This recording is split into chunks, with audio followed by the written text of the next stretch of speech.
He gets buckets all around the world. Austin Pope, thank you for coming on my show and giving me your time. Hey man, I appreciate you for having me on, my guy. I like the jacket though. What kind of jacket are you repping right now? Nike windbreaker. You know what I'm saying?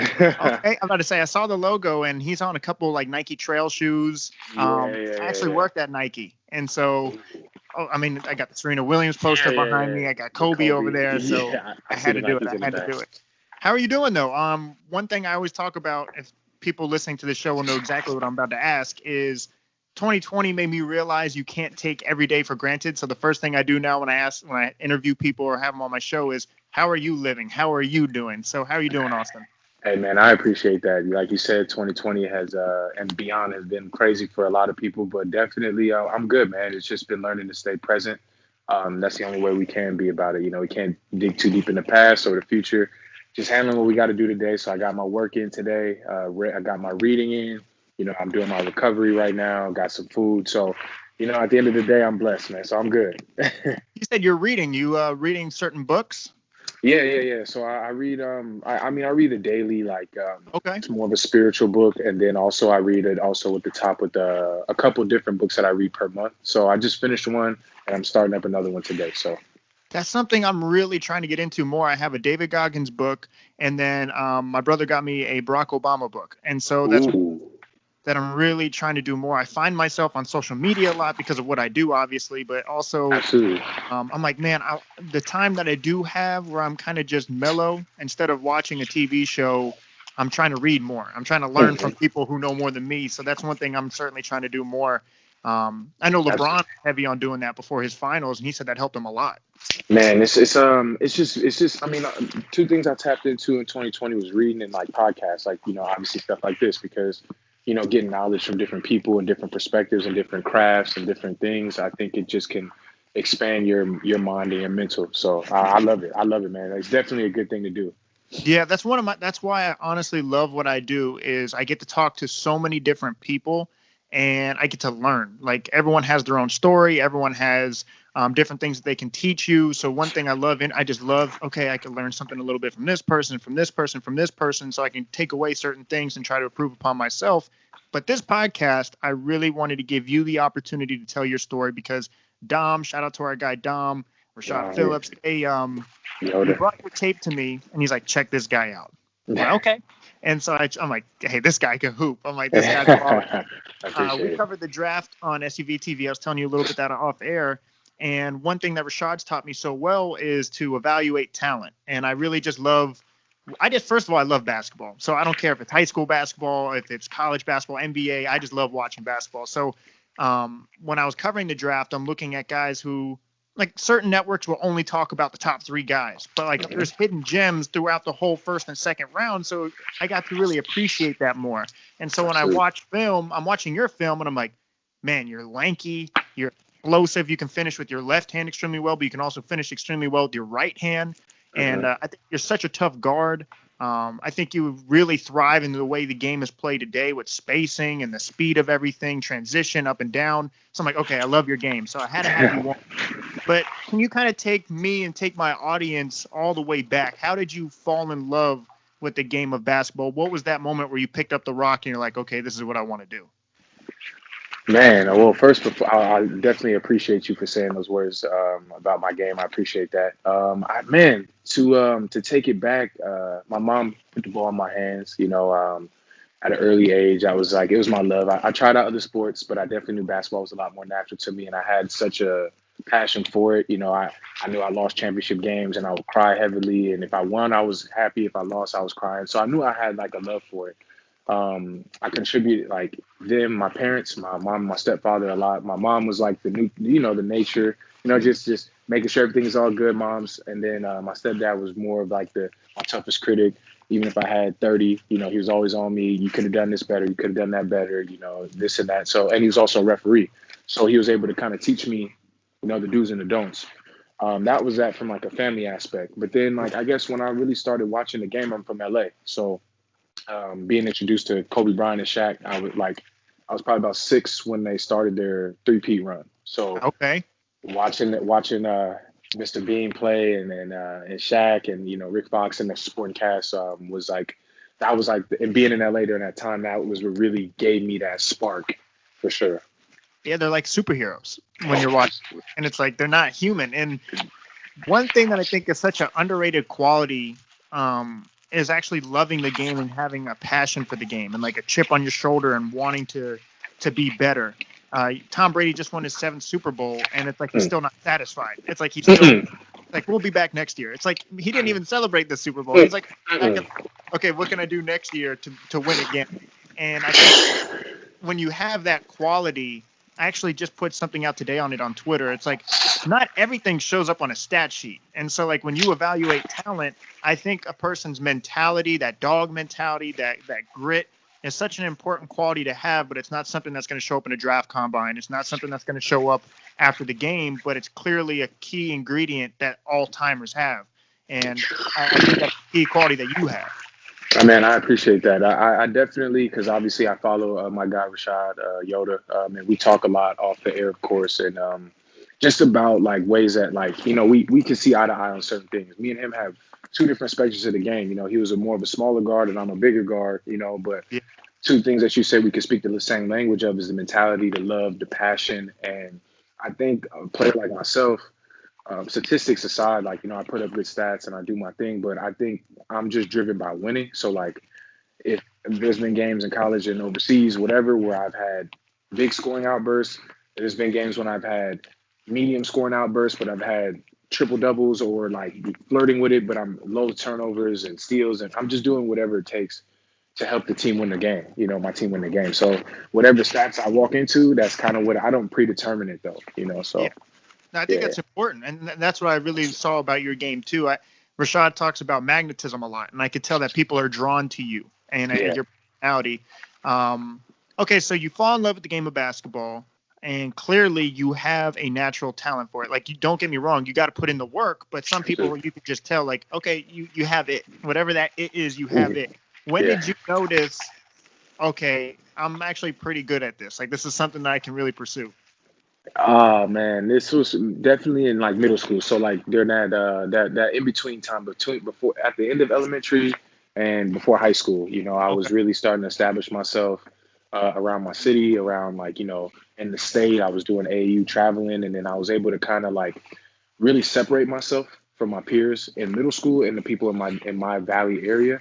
And then going into high school, I was able to like play AAU at a higher level, played with one of the best teams in the country at the time, a double pump, and played with a good assortment of guys that were nationally ranked and, all that kind of stuff. And we're playing in Vegas, Indiana, Florida, like, we're traveling Mm, the world playing against other top guys in my class and classes ahead of me. So that was when I was really, and I would come back because there wasn't much competition where I was from. I had one counterpart, his name was Dre, that was like my main dog that we pushed each other, because in our city we didn't have too many right. players, like, we didn't have a pipeline. So we pushed each other a lot. So when I was able to go out to Vegas and, put up 20 on DC Assault or Atlanta Celtics or Mm, something, and then I come back to the city, I'm looking like, nah, this is realistic. Like these dudes is on draft boards or top ESPN top 150. I know I can do this. I right. definitely know I can do this. Yeah, yeah. So you noticed that you had it. You're putting up. And by the way, I know we talked about like just that quality that doesn't show up on a stat sheet, but like you said, and I know you're a humble guy, so I'll say it for you. You're putting up stats. Like, it's not like you're not even putting. You're putting up numbers, but then of course you have that quality that we were talking about that doesn't show up on the stat sheet. So you have the best of both worlds. Now, Yeah. what was that next step for you? You went to the college level and then you went overseas. So can you kind of talk Yes. about the college level for me? Well, I mean, my college process was really crazy because, I was at a high school. I didn't get as much love as I probably should have because of the area I came from. Right. So, I had to go to the junior college route. I had some smaller time schools, like the Pepperdine's, Long Beach States. A lot of the West Coast schools had interest. I didn't have my sliding score SAT stuff, so I ended up going to junior college, and that was probably one of the best things that ever happened to me. Went to junior college, one of the best national junior colleges in the country, Northern Idaho. We were really talented, man. We had myself, my wings. I had Brian Angola, Jamal Roberto. Brian Angola's he was playing in the summer league with Orlando, and Florida went to Florida State. He went to Florida. Yep. He played with Bacon and Yep. Jonathan I Isaac played and all against that. Dwayne Bacon. That man's nasty. That Yeah, man. yeah, yeah, yeah. yeah. So my boy Angola, and we had big man, big Fuquan Niles, and we had like I was like the shortest in the starting lineup. You know what I'm saying? So we had like an NBA starting lineup, and I was the top rated national junior college point guard at the time. So I was getting a lot of love from like my top five at the time was Wichita State, Utah, Creighton, Arizona State, and Hawaii. Ended up choosing to go to Hawaii because I had relationships with the coach, and I knew I was going to have the keys to the castle from the jump. I really wanted to go to Wichita, but they had Van Fleet, Ron Baker, and they had Clanthony early at the time, which I wasn't really going to get no tick coming out of Right, JUCO. right. Um, so that happens, and I'm signed. I'm ready to go, and then they tell me Division One wise that I have too many semesters. So like I only have 1 year to play Right. instead of 2 years as a junior college kid, which I wanted to build a resume so I could play professionally. Yeah. So I ended up having to put my pride aside, put the ego aside, go Division Two because I had 2 years, and I went to a school right down the street from University of Hawaii, Chaminade University. They hosted my invitational. They gave me a great plate and said, look, we got North Carolina, UConn, Tennessee, Notre Dame, Michigan, and Cal Berkeley, all national televised games. You do what you're supposed to do there. You write your own ticket. So that's kind of what I looked at in college, and I went there and I had a great time, put up great numbers, and then overseas wise, I went to Lithuania for a bit, did a short stint there, then got promoted to go to the top league in Denmark, and I kind of signed up 1+1, was there 1 year, then last year pandemic, short stints with the G League, playing in training camps and stuff like that. So definitely like you said at the beginning, it's taken me around the world to say the least. So. Yeah. I'll say this. So through all your experiences, I would say this is really a blessing in disguise, because I think one thing we've noticed about the bubble and the year of 2020 has been the year of adapting. And we've seen who can adapt and who can't, and clearly separate yourself. And I think because of all the situations you've been in, all the traveling you've been, all the cultures you've seen, so many different styles of basketball, I think that's truly going to be your blessing in disguise. And I'm not just saying this, but I like watching your tape and talking to you. I truly believe in you, and you make going to the NBA. And I think you having to adapt to so many different situations is going to give you a huge advantage. So when you do get to that platform, there's nothing you haven't seen. You could adapt to anything. That's a fact, man. I appreciate it, man. I really do, man. Because that's something I strive for on the daily. And, a lot of people don't get their flowers every day. They don't be given their flowers. And I appreciate you for giving me mine. It's like you said, it's just a constant grind, and it's tough, but I've been through so many different places. I've been to Idaho, then I lived in Hawaii, then I lived in Lithuania, then I lived in Denmark, then I training. I'm here right now, currently in Atlanta. I'm from LA. Like I'm just very well traveled, and I've seen the best of the best. I've seen the bottom of the bottom. So I'm definitely prepared for whenever I get to that moment, for sure. And see that this experience is something that you can't teach. You have to go through it. And Yeah. question your grit, your passion for the game, and like I said, being able to fight through so many. You're fighting for everything that you do, and I think that's a quality that isn't taught. That's something that's just built. And so Tom Brady, again, drafted in the 6th round. Like, people that are overlooked in some of the most successful stories are the people that were overlooked and have to come. 1 second. Oh, you're good. Yeah, my fault. No, you're okay. Yeah.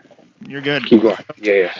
To your point, though, I think this is what's going to help you. Now, can you kind of take us to that overseas route? So you played in Denmark.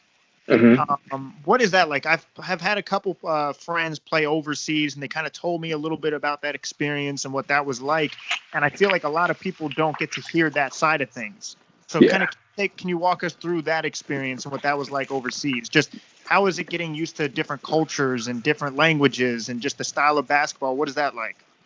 It's tough, man. It's not for the weak. I'll tell you that. It's not for the weak. If you haven't been through things, and that's your first time going through it, you definitely see a lot of people fold when they go overseas because they're just not used to it. They're used to being high major guys, getting everything that they've been wanting, and then when they go over there, it's different. You don't have access to certain things if you're not at the highest level. So for me, it was two different extremes. So I went and played in Lithuania, and that was very eye-opening for me because they're really behind as far as culturally, technology. It feels like, just like the way that their houses and apartments and everything are built, it's not what I'm used to. So Right. for me, it took me a lot of getting used to, from the food to being the only black dude in a country, in a small city, and people don't speak your language, so you can't even, you can't even get essentials sometimes when you go to the store. It was definitely tough. But then I had this picture painted of Europe when I went to Lithuania. But then when I went to Denmark, it opened up myself to a whole different realm of Europe because it's very Americanized there. It's different. The food is really good. They have things that we have in the States. They have a lot of that stuff at the stores when you go to just like a regular grocery store. People speak English there very well. The weather's different, definitely. It's one of the coldest parts of the world. Tell you that. But the beauty of what I do is, and you love the game of basketball, is it's an indoor sport. So we don't Yeah. really got don't want to worry about that, the conditions too much. But as far as style of play, um, it's different, man. It's definitely different. There's no ifs, ands, or buts about it. It's a very team oriented game. It's very half court a lot of times. Oh, It's very slow down. It's very I guess you're a historian, like more like in the early 2000s Spurs and those nitty gritty teams where they grinded out tactical plays. Like yep. that's what it's about That's right where there. Tony gets it from. That's where Ginobili gets it from. It's like fundamentally sound. Yeah. I love Ginobili, by the way. I can get into that for an hour, but man, like it's just a way different style and then in the States, I was asked to be my college team. I ran the system like as if I was James Harden. I had the ball in my hand 99% of the time. They send ball screen after ball screen for me, and I'm making plays, and it's isolations, and it's like it's just different. It's up tempo. We're not really running a lot of plays. It's just quick motion. So it was hard for me to kind of flip the switch, but I feel like I pride myself on being a versatile player, being able to do different things. So when I got there, it took maybe a week or so to get adjusted, but then I was able to adapt pretty good. Okay, I'm glad you brought that up. So you talked about being an adaptable player. You're very versatile. So you are a big guard. You Mhm. play the point guard position. You can play the shooting guard position. Um, what kind of advantages do you think that gives you? Being able to, does it unlock so many different parts of your game? Where like, okay, I can take this guy in the inside. I can create space a little bit more. I can shoot over him. So kind of take me what it's like to be that big guard through your eyes.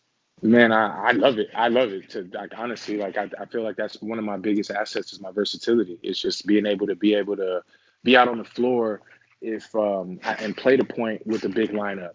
Like I have big wings that can, you got 3-and-D guys. You got or you say Orlando Magic. You got the Terrence Rosses. You got your Fourniers. You got I can run at the PG. But then if you go to like just say Rashad is on my team and he's running the one, and I can slide to the two because of my length and my size, and I can Right. play off the ball. But then if you also bring in a two guard lineup where you bring in maybe a Rashad and a 6'3", 6'4" dynamic scorer, I'm even long enough and versatile enough to play the three spot. So I love it, man, and I love mixing it up at the mid post. My favorite players to watch is in that area all time is Kobe and Mike, of course, Mm. Carmelo in the mid post, and Tracy McGrady, guys like that just operate from the mid post, being a bigger guard, and you can't really do nothing with them. No, you can't. And they're so good at putting like so efficient in their moves. They go in the position that they need to go in and they don't waste time. They get right to it, get a bucket. Watching your film, I noticed that. I'm like, okay, you know exactly how to get to your spots and you're very efficient to getting to your spots. Yeah. How did you develop that? Is that something just seeing so many different kind of defenses through all the different styles of plays that you've been a part of? Is it studying a particular player's game or is it just the evolution of your game? How have you kind of been able to develop that style of play that you've developed? Ah, man. I mean, I credit it a lot to actually dating it back a little bit to when I was in middle school because I played on a team where I was required to be a versatile guy. They knew I could score, but they were like, you're also a really good rebounder. You're good at passing. You're good at posting up. So he's like, you don't know how tall or short you're gonna be. So it's good for you to know how to do every single skill. Coach Brent early, shout out to my guy, Coach Brent. But for me, it was like taking that versatility and just maximizing it the best I can. And then I don't like to ever compare myself because that's a hard thing to do. But I Right. definitely admire the first person I saw do it was Michael Jordan because I had the list of tapes of him just mid-range assassin and killer. Like I mean, Yep. Kobe obviously did the same things, but the person that I watch today, I guess you could say that has a real nice midi game and is very like you said earlier, just finishing with both hands and being able to do that and practicing that is Kyrie Irving because he's just like there's nothing much offensively that he can't do with the basketball. And I mean, I go to the gym every day and I work on work it inside out every day. So like starting in real close touch shots, floaters, both hands, off wrong legs, wrong finishes, scoops, whatever, moving out to the mid range, and then we ended off with the three ball. So just being able to be versatile is has been key. I'm very happy you brought that up because you have such a unique game, but there's such a high demand for what you bring to the table now. Like the NBA wants a versatile guy who could do a little bit of everything, both offensively, defensively, the in and out game, transition, be a long, be a big. The big guard is the new thing now. Everyone wants the LaMelo, everyone wants the Luka, everyone wants that type of guy who can do a little bit of everything, and you bring that to the table. So if an NBA team were to come to you right now and be like, all right, Austin Hope, we watched your film, we watched your tape, we love what you do, what type of impact do you see yourself having right away in the league? Oh man, I mean, I think I can have a great impact. I mean, I just think I maximize the best out of the guys and the troops that I have around me. So, you put me in a situation where I do have high level wings and a great big that can post and rim run and like the Hawk system. I know Rashad loves Trey Young and John Morant and those kind of guys. You can place me in a position where I have in any of these NBA teams, 30 teams where they have elite level bigs and wings and shooters. I think people will really be able to see what you said, just the overall package of my game and being able to score at three different levels, being able to assist and have fun and get up tempo, run and gun. And I think it's funny you say that because when I was in high school, that wasn't really that wasn't what was trending. Because like even like with Rashad, like I know studying him a lot and like he kind of missed his window because point guards and guards of his nature weren't really looked upon to be that way during that time. But if you fast forward 5 years from that, then he's like making $100 million.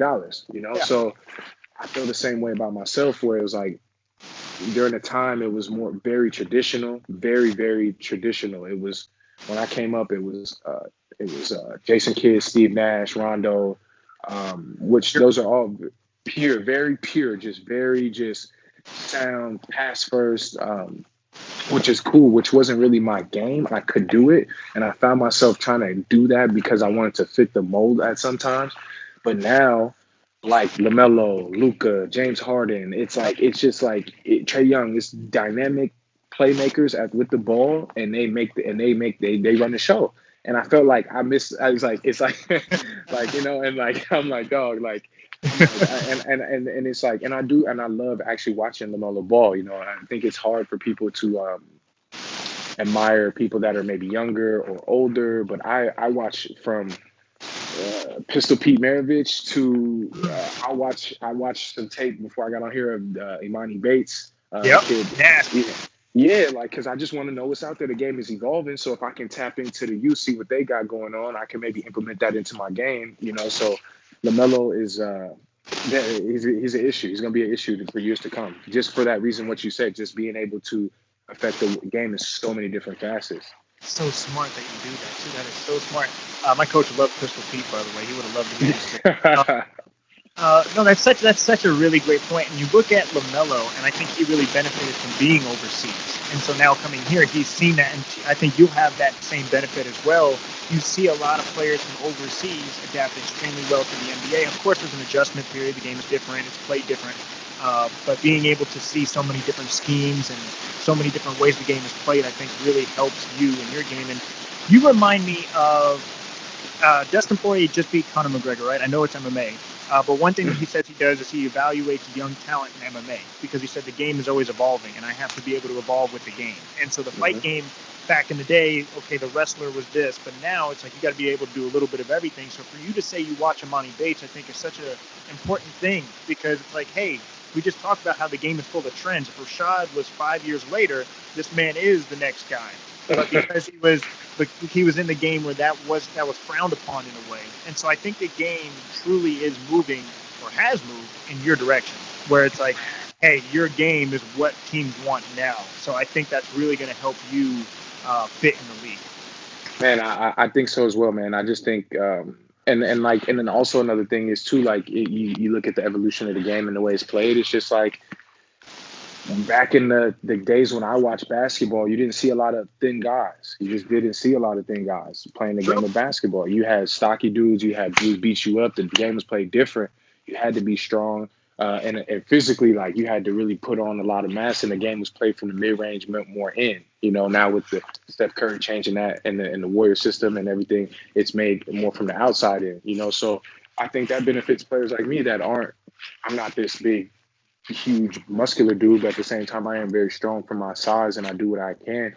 And I'm an issue in that department. But you don't have to be this phenom like Zion or like in the past where LeBron, you see these Or child prodigies Carl. because yeah, exactly. Like you see like Imani Bates, for example, he's not gonna be this brolic dude. He's just not. Yeah, that's But not his it build. doesn't matter. It doesn't matter though. Like Great point. That's a great. You look at the Ingrams, the Kelly Oubre's, the Jonathan Isaacs. You look at those guys are like not scrawny, but they're you got lanky. They're lanky, you got lanky skinny. dudes. Yeah, Yeah, and they know how to use their body and their versatility. And now I have to, because we brought this up, I have to show love to Rashad again because for anyone listening, if you're not sure who we're talking about, this is Rashad Phillips. You can go check him out.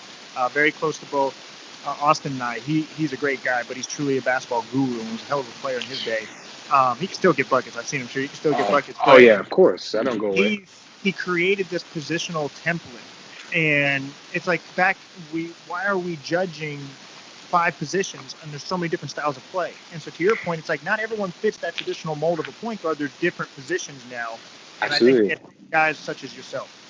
Yeah, no, I mean, there's like, and I love his Bible that he just came out with, man. And Yeah, he's always kept it real with me, in as far as that, because there's people will label you, and that you can get fairly mislabeled, and then it turns out that you miss a window, and I don't know, I just don't think you could put like a cap, and me being in my age now, and I'm still learning the game. I haven't even reached my prime. Like I just feel so like welcoming to all this new information, and truly just being okay with myself, because now it is okay to just be this free flowing, this whatever versatile do it all guy. At first, it was like I felt like it was more specialist. Like you had to have your quote right. unquote, you had to have your point guard, then you had to have your two guard, then you had to have a wing, you had to have a bruiser at the four, and you had to have a dynamic five. That was like always the thing. But now you got, like you said, you look at, you got lanky dudes, you got small ball fives, you got big fives, you got three guard lineups. It's crazy. It's crazy. Yeah, now you can have 2 ball dominant guards on the same team. You just saw Westbrook and Harden together. I mean, you look at Brooklyn, you got James Harden, Kyrie, you got KD. It's ridiculous, and the game is full of evolution. It's become so global. So people such as yourself, who's a student of the game, is the reason why the game is enhancing and always changing. Austin Pope, I am very thankful for your time. Um, Before I let you go here, is there anything you want to tell my audience, anyone listening, coaches, players, anything that we may have left off on the table with your story? No, man. I mean, I think I just want, as when you guys listen to this, man, keep tapping into the rest of my guys' content. This is hopefully people that just see this for the first time, that may tap in from my following. Go back and look at what he's got going on, because I know from this interview it's amazing, and this podcast has been great. All the coaches that I've had and mentors and people that I've played against, it all helped me to become the player I am today. So I thank you. It's going to be hard to like give shout outs, because I'll miss somebody and then they're going to be mad. Of course, yeah. So, just everybody, every piece that I've had played a big part in who I am today. So I thank everybody along this basketball journey for sure. Austin, thank you very much for your time. Is there social media, anything to kind of find tape on you or just to get to know you more? Because social media seems to be everything now. If not, no biggie, but is there a way Yeah. that you reach? Definitely go on YouTube and type in my name, and I'm sure I think there's, I don't know, there's people have made stuff for me, things like that, and you can tap in and just kind of get loose and see what you see. Hopefully they like what they see. Yeah, it's definitely on YouTube. That's where I saw a lot of your clips. So please check out my guy, Austin Pope. Thank you very much for coming on my show. Whenever you want to come on, you're more than welcome. And like I said, you definitely have a supporter over here. You will be in the league, and I'm a huge fan of you and your game and you as a person. So thank you for coming on the show. You're the man, dog. I appreciate you. All right, talk soon.